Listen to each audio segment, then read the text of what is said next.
თავდებში დაუდექით მე და ბატონი გედევან ფოფხაძე გიორგი მხრჩიანს თვითონ სასამართლოს ძირითადი სხდომის განხილვა გადაიდო შემდგომისთვის ანუ რაც მთავარია ქვეყანაში დაიწყო სამართლის აღსრულება სასამართლო ორგანოები იწყებენ ნორმალურ ფუნქციონირებას მოვლენების ობიექტურ შეფასებას და მე იმედი მაქვს რომ ეს პროცესი ძალიან სწრაფი ტემპით გაგრძელდება კიდევ მრავალი ადამიანი არის უკანონო პატიმარი და იმედი მაქვს რომ მალე ისინიც გაიზიარებენ გიორგი მხრჩიანის ბედს და საერთოდ ამ ქვეყანაში სამართალი დაესადგურებს უახლოეს მომავალში.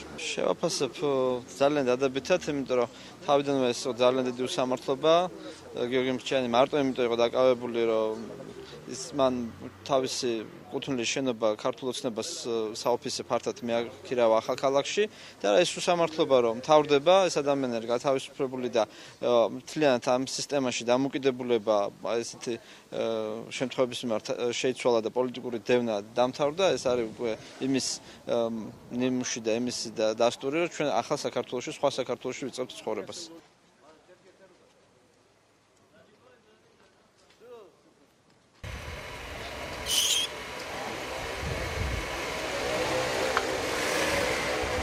Не знаю, я сам не знаю, почему задержали.